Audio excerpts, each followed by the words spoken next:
Bonjour à tous. Bonjour bien-aimés dans le Seigneur. Béni soit ta journée au nom du Seigneur Jésus-Christ, qui est le Dieu de nos ancêtres. Qui est le Dieu de nos ancêtres. Bien-aimés, pourquoi est-ce que je pose cette question? C'est parce que de plus en plus j'entends dire à gauche et à droite le Dieu de nos ancêtres. Au nom du Dieu de nos ancêtres. Que le Dieu de nos ancêtres fasse ci, que le Dieu de nos ancêtres fasse ça. Mais c'est qui le Dieu de nos ancêtres? Quel est son nom? Quel est son nom? Tu ne peux pas prier comme ça au nom d'un Dieu que tu ne connais pas.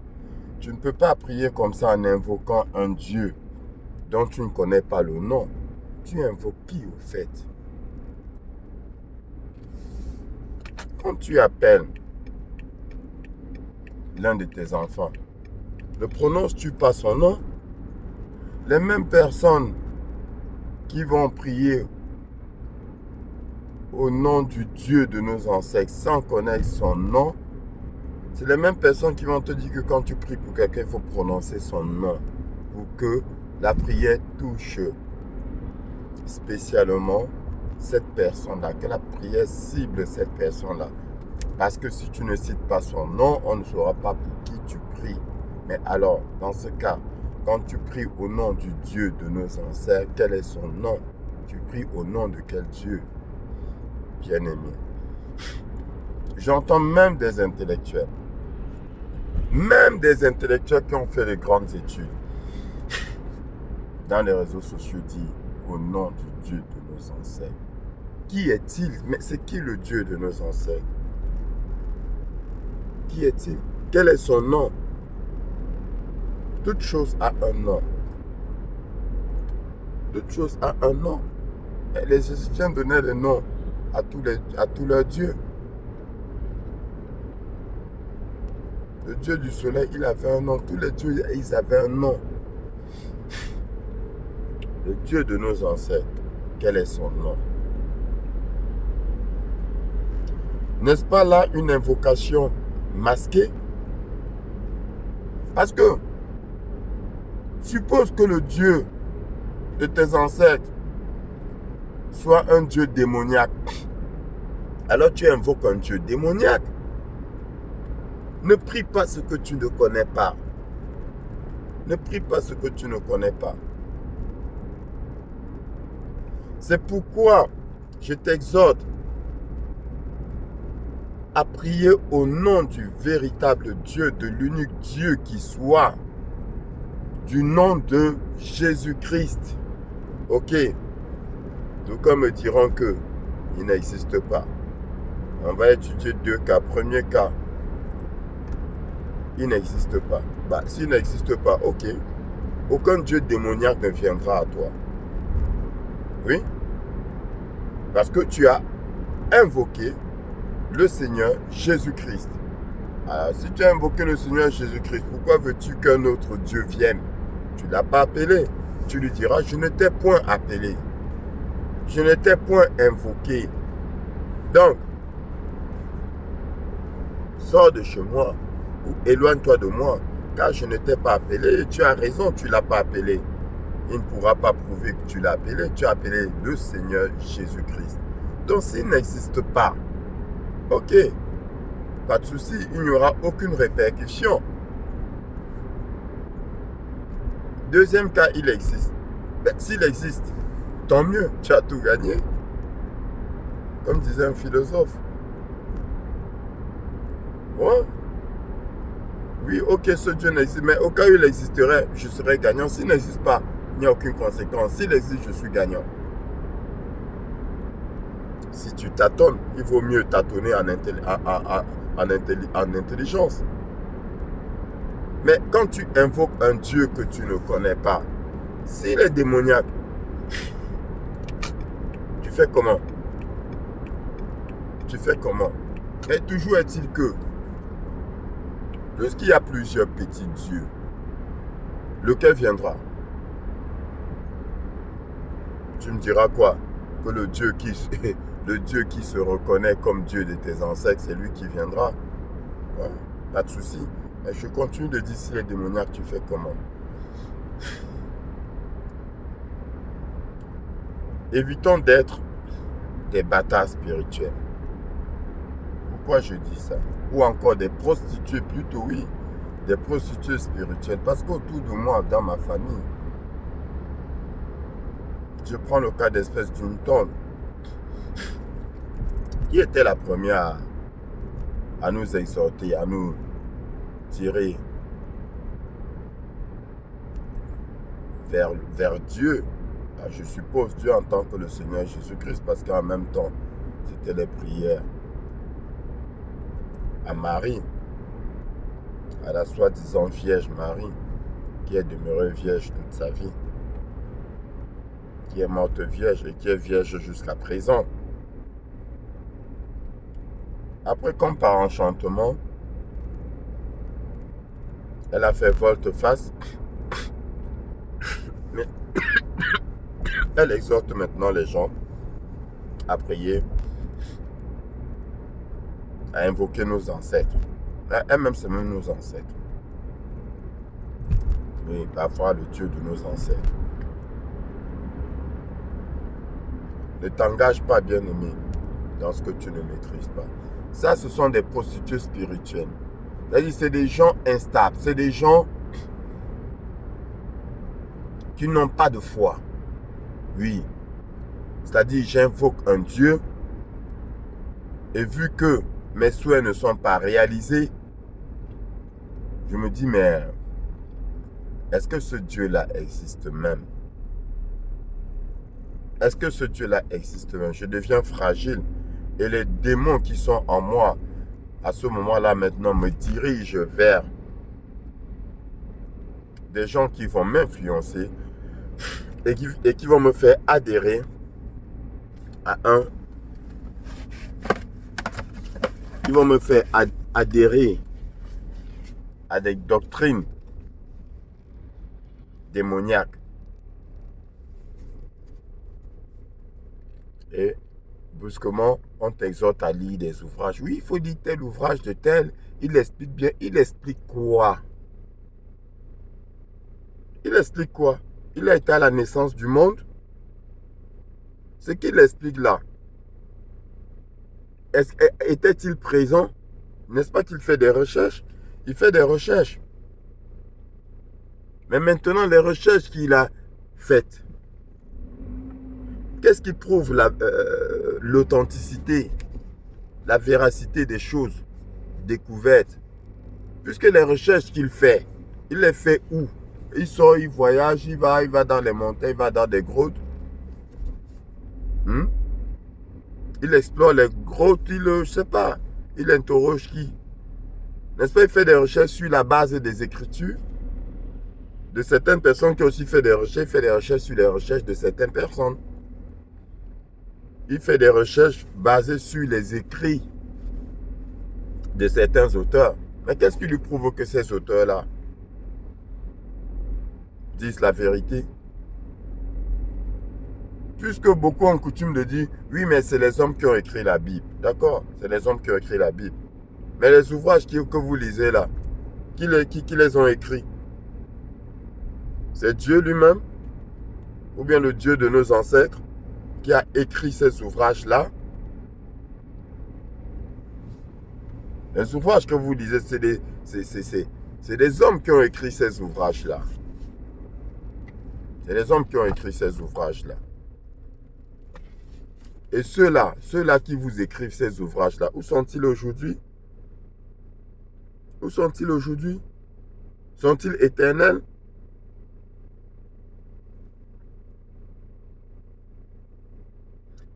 C'est des perdus spirituels, des égarés spirituels.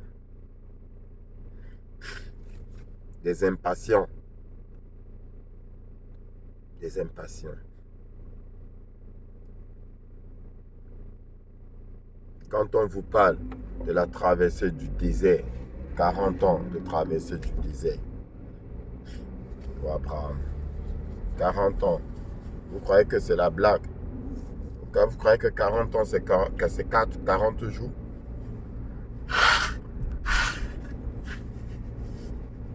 C'est pas 40 heures. Et non plus 40 minutes. Dès que vous traversez un an de difficulté, vous commencez à douter. Votre foi chancelle. Priez, priez sans cesse. Priez. Gardez la foi. N'allez pas vers des dieux que vous ne connaissez pas. Parce qu'ils n'obtiennent pas ce qu'ils veulent. Maintenant, ils se tournent. Oh! Ou encore, ils vont rencontrer des gens qui vont leur dire, mais c'est parce que tu as abandonné les traditions. C'est parce que tu as abandonné les traditions. Retourne à tes traditions. Les Blancs vous ont trompé. Retournez à vos traditions.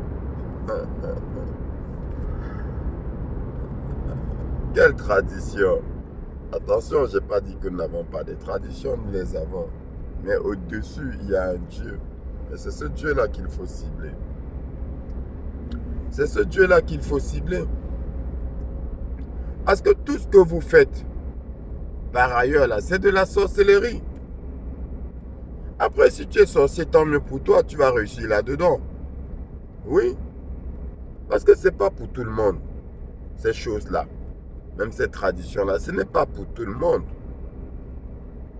Je les respecte. Je ne crache pas dessus. Mais, je m'accroche au Seigneur Jésus-Christ. J'ai foi en lui, le Créateur du ciel et de la terre, des choses visibles et invisibles. Le Créateur de toutes choses. Toute chose a été faite en lui et pour lui. C'est lui qui a la maîtrise de toutes choses. C'est lui qui connaît toutes choses. Donc c'est vers lui que je me tourne, c'est à lui que je m'accroche. Parce que les traditions lui sont soumises. Les traditions lui sont soumises.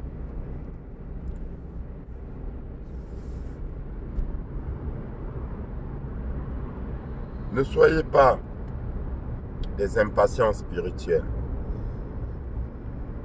Parce que les problèmes que vous avez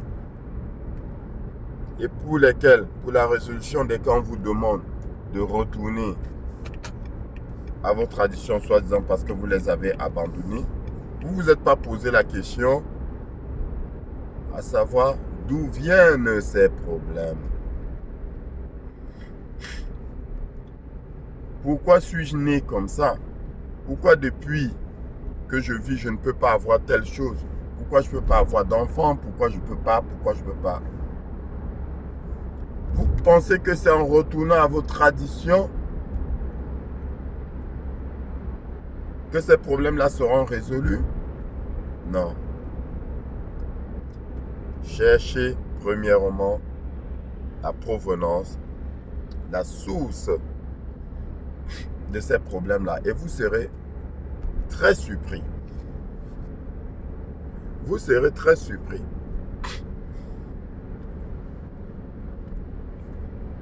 Oui, vous serez très surpris. Hein?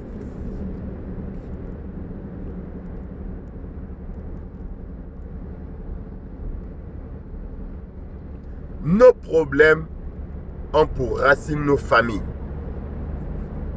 Ne vous laissez pas leurrer, ne vous laissez pas berner. Nos problèmes ont pour source les mauvaises fondations de nos familles. Je le dis haut et fort, les mauvaises fondations de nos familles. Les choses malsaines, les alliances diaboliques, les alliances malpropres que nos ancêtres parents ont eu à signer. Voilà l'origine. Et rien d'autre. Rien d'autre.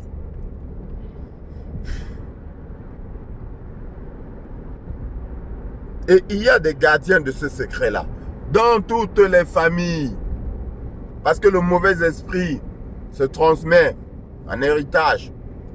Vous croyez que le diable est fou? Comme je vous le dis chaque fois. Vous croyez qu'il est fou? Il a aussi ses esprits qui vont garantir la pérennisation de ses biens, de son emprise sur les hommes. Il y a des gardiens de ces secrets-là dans toutes les familles. Il y en a qui savent. Et ce sont ces gens-là qui vous détournent de la vérité pour vous enfoncer, pour vous livrer aux démons.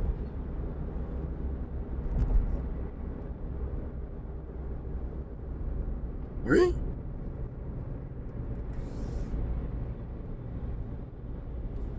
Dans une famille, pourquoi y a-t-il beaucoup de malades? Ou pourquoi y a-t-il beaucoup de morts? L'apôtre Paul dit, c'est parce que vous buvez indignement le sang de Christ.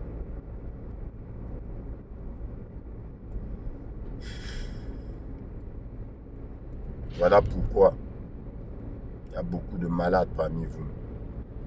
Beaucoup de personnes handicapées. Et beaucoup aussi sont morts. Quel est ce livre-là? Quel est ce livre-là qui dit tout ce qui se passe?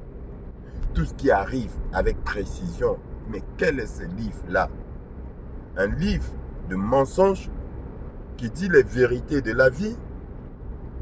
Mais quel est ce livre qui peut être autant précis sur les choses que nous vivons et qui a prédit toutes choses? Un livre de mensonges? Insensé.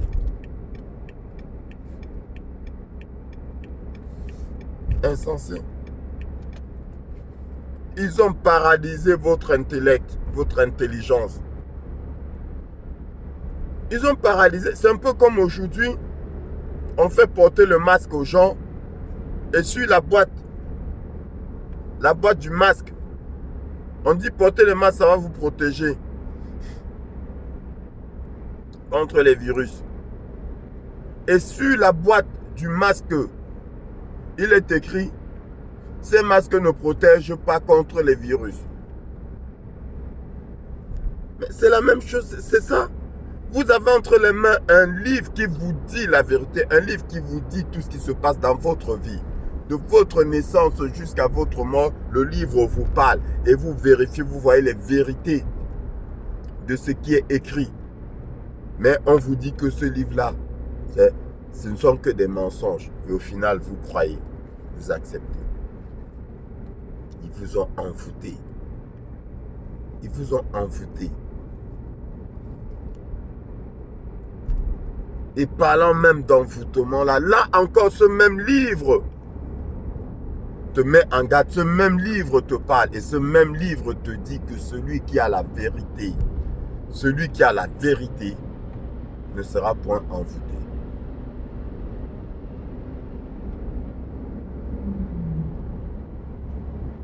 L'envoûtement n'aura aucun effet sur lui. L'envoûtement n'aura aucun effet. Même pas l'enchantement. Mais vous, ils vous ont envoûté. Ils vous ont envoûté. Comme celui qui te dit, oui, mais ce que tu vois, ce n'est pas ce que tu vois. Ben, qu'est-ce que je vois alors? Non, en fait, ce que tu vois là, c'est pas vraiment... Non, ne pense pas que c'est ce que tu vois. D'accord? Qu'est-ce que je vois alors? Non, ce n'est pas ce que tu crois. Ben, qu'est-ce que je crois? C'est la même chose. C'est la même chose. Quand je lis la Bible,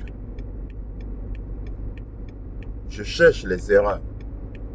Oui, parfois je suis allé dans la Bible pour chercher les incohérences que certains ont eu à présenter comme étant des incohérences, comme étant des contradictions. Mais vu que le Seigneur m'a ouvert l'esprit, j'ai lu, j'ai compris, je n'ai pas vu de contradiction. Il n'y a pas de contradiction. Et tout ce qui est écrit est. Tout ce qui est écrit est. Mais, comme beaucoup ne comprennent pas, parce que déjà toi, qui maintenant demande qu'on s'accroche à nos traditions, machin, on parle d'africanisme et tout ça c'est de la foutaise, excusez-moi l'expression. La foutaise des hommes. Ça ne vient pas de Dieu. C'est la foutaise des hommes. Oui. Donc, ces mêmes personnes-là qui aujourd'hui parlent des ancêtres qui avant, les premiers, c'est ton père qui crachait sur les ancêtres. Dès qu'il y a un mort, prière, Sainte Vierge Marie, prière. Mais c'est normal que tu n'aies pas trouvé Dieu. Parce que déjà tu priais mal. L'église dans laquelle tu pars est une église qui utilise la Sainte Bible. D'accord? Mais dans la Sainte Bible là, qu'est-ce qui est écrit? Il est écrit que tu invoqueras un seul nom. Tu invoqueras un seul nom, celui du Seigneur Jésus-Christ. Jésus-Christ est son nom. C'est ce nom-là que tu invoqueras. Je suis le chemin, la vérité, la vie. Nul ne vient au Père que par moi. D'accord? Voilà ce qui est écrit. Mais, toi déjà, ce n'est pas ce que tu as fait.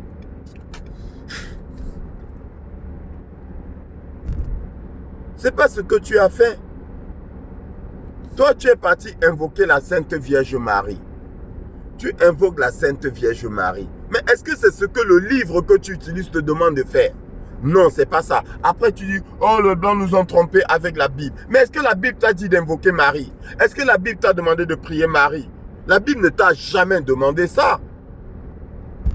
Et maintenant, tu utilises ça pour dire aux gens, oh, mais vraiment, les Blancs nous ont trompés avec la Bible. Les Blancs vous ont trompé avec la Bible. Mais la Bible ne vous a pas trompé. Voilà la différence.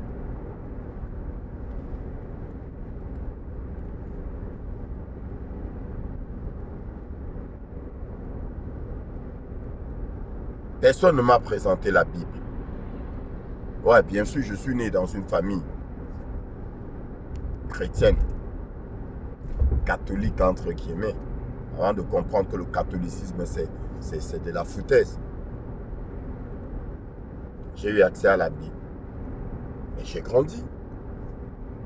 Et maintenant, j'ai lu la Bible avec mon intelligence. Et le Seigneur m'a ouvert les yeux.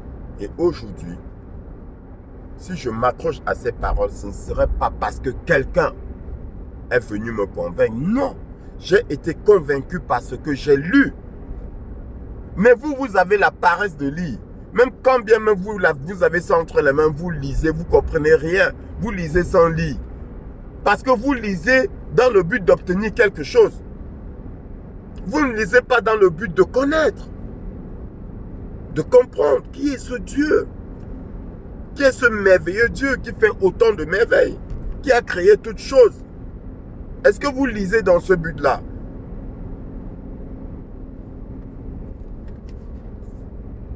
Vous lisez parce que vous voulez obtenir quelque chose. Vous priez, mais vous n'obtenez pas. Car vous priez mal à des fins d'assouvir vos passions.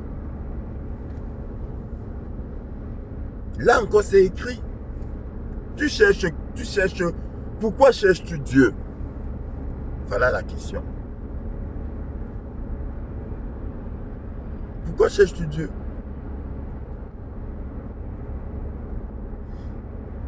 Tu veux te marier? Viens à Jésus. Tu veux des enfants? Viens à Jésus. Tu veux voyager? Viens à Jésus. Voilà ce que beaucoup font. Et c'est pourquoi ce nom-là est blasphémé chez les païens. Pourquoi cherches-tu Dieu? Pour voyager? Pour avoir des enfants? Pour te marier? Pour avoir une belle maison? Une belle voiture? Un bon travail? C'est pour cela que tu cherches Dieu? Mais tu ne le connaîtras pas. Tu ne le trouveras pas. Oui, je sais déjà que beaucoup vont me dire, mais qu'est-ce qu'il raconte? Moi, je suis riche. J'ai trouvé Dieu, il m'a exaucé. Je vous répète, il n'y a pas que Dieu qui exauce. Ça, c'est d'un. Et puis de deux, ce que vous n'avez pas compris, le plus important, ce n'est pas la richesse. Le plus important, c'est d'être heureux. Et heureux, là, c'est pour ceux qui cherchent véritablement Dieu et qui le trouvent. Tant que tu ne le trouveras pas, tu ne peux pas être heureux. Là encore, ce n'est pas moi qui le dis. C'est Dieu lui-même qui le dit. Parce que dans tous les cas, tant que tu ne le trouveras pas, tu ne peux pas vivre. Je suis la vie, dit-il. Je suis la vie. Celui qui ne me connaît pas est mort. Celui qui ne me connaît pas est mort. Vous rêvez des pouvoirs des hommes. Ok, on vous donne ces pouvoirs-là. Qu'est-ce que vous en faites? Qu'est-ce que vous en faites? N'est-ce pas? Après, voilà votre cadavre sur une table ou bien je ne sais pas quoi, dans un cercueil. Raide. Qu'est-ce que vous faites de ce pouvoir-là? Vous développez vos villages. Vous mettez de l'eau potable dans vos villages. Vous mettez de l'électricité dans vos villages. Vous multipliez les cultures. Vous faites quoi? Vous faites quoi? N'est-ce pas aujourd'hui encore, même les graines, vous les commandez. À quoi vous sert ce pouvoir-là? À quoi vous sert ce pouvoir-là? Le Dieu de nos ancêtres. Donnez-moi son nom. Donne-moi le nom du Dieu de tes ancêtres. Comment s'appelle-t-il? Même toi, l'intellectuel, qui vocifère dans les réseaux sociaux, qui parle du Dieu de nos ancêtres, donne-moi son nom. Je veux son nom. Il s'appelle comment? Toute chose a un nom. Et ça encore, c'est écrit. On a fait défiler toutes choses devant l'homme. Dans la Genèse, il est écrit. Et l'homme a donné un nom à toutes choses. Mais il n'a pas trouvé un être semblable à lui. C'est qui est écrit. Toute chose a un nom. Un Dieu a un nom. Et le bien s'appelle Jésus-Christ. N'en déplaise. N'en déplaise. Le pouvoir de l'homme est vide.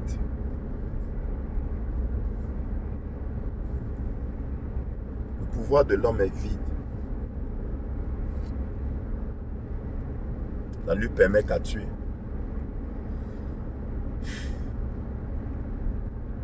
Et parce que vous croyez que quand il tue, il est puissant. Parce qu'il a tué les puissants. Là encore, c'est écrit. Là encore, c'est écrit.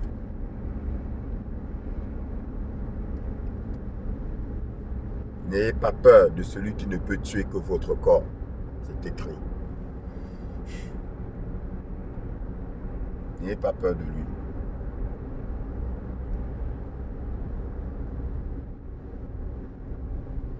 au nom du Dieu de nos ancêtres. Quel est son nom? Le Seigneur lui-même, au départ, disait qu'il fallait baptiser au nom du Père. Mais le Père a un nom. Au nom du Fils. Et le Fils a un nom. Au nom du Saint-Esprit. Le Saint-Esprit a un nom. Et c'est pourquoi plus loin, il est écrit, et les apôtres baptisaient au nom de Jésus-Christ. Jésus-Christ est son nom.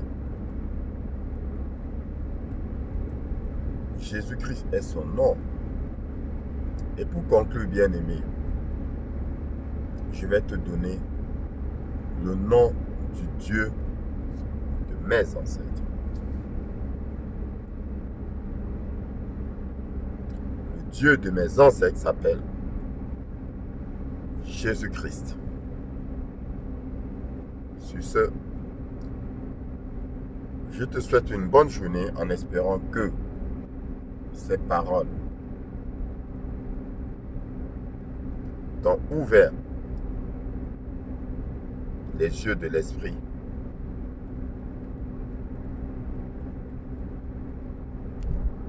et que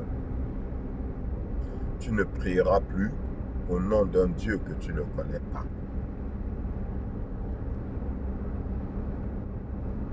Que Dieu te bénisse.